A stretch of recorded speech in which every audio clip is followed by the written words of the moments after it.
Hey, welcome back to Typical Hunks Adventure. Today we're going to be talking about imposter syndrome.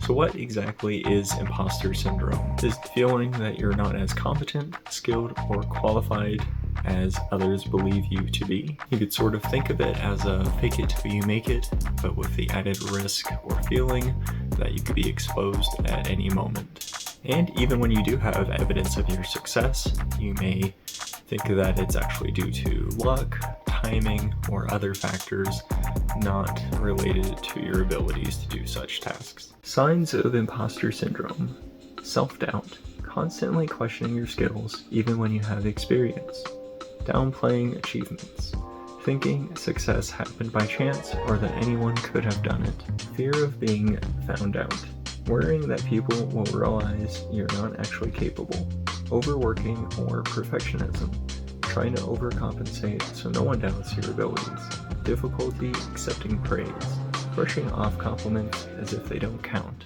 For me, this sort of came with transitioning from my role as a manual software tester of 10 years, as well as with some management, over to an automation engineer role. I had years and years of experience knowing the workflows, the ins and outs of the product, knowing folks all over, as well as being a helpful resource for others, and overall just a voice for quality in terms of the product. In this new role, of course, I did know those same people. They were still there. I was just in my own new role, and I knew I could reach out to them, but I also didn't want to feel like I was being a burden or bugging them too much, but I also know not to spin my wheels for too long either.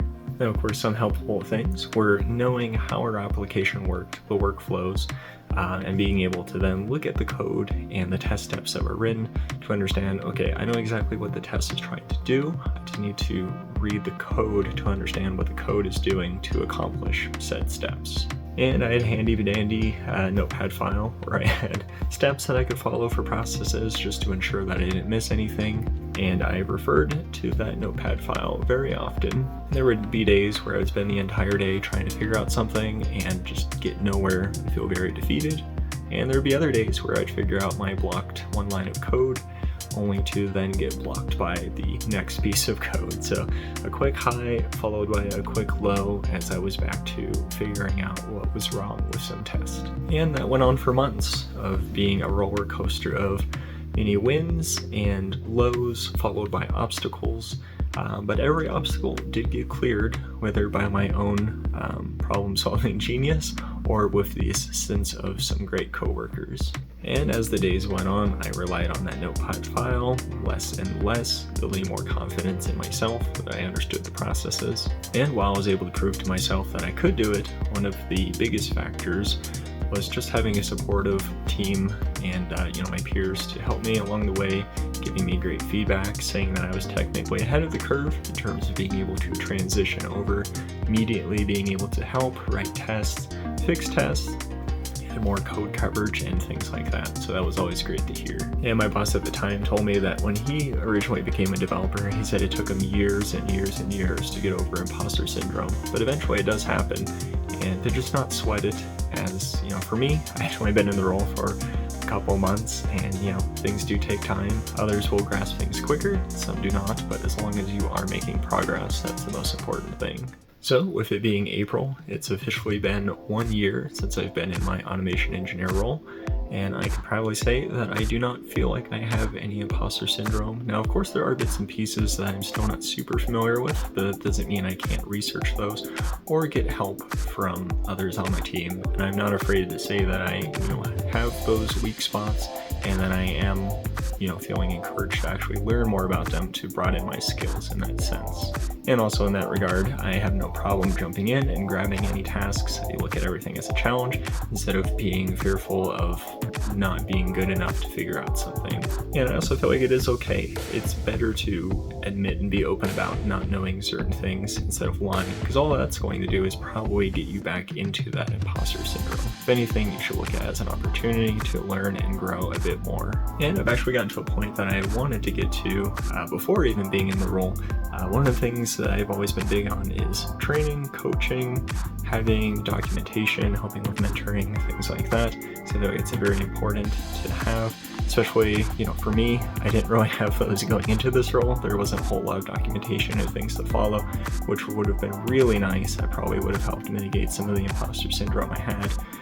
But before coming into the role, that was one of my goals, to find things from trainings that we had done, or just things that I had seen, and trying to figure out how to relate those to our code, because a lot of the trainings and courses you see are very generic or broad in terms of like, okay, here's a concept, here's how to do it, but then you go to a company or a place where they have their own framework or how their code is set, it's completely different, and that can be a bit jarring to try and adjust to. But having people on a team that want to transition over, it's a bit handy when you can say, hey, here's a concept that you're probably familiar with, and here's how you can apply that to what we already have, or here's an example in our code base where you can see that being used and implemented already.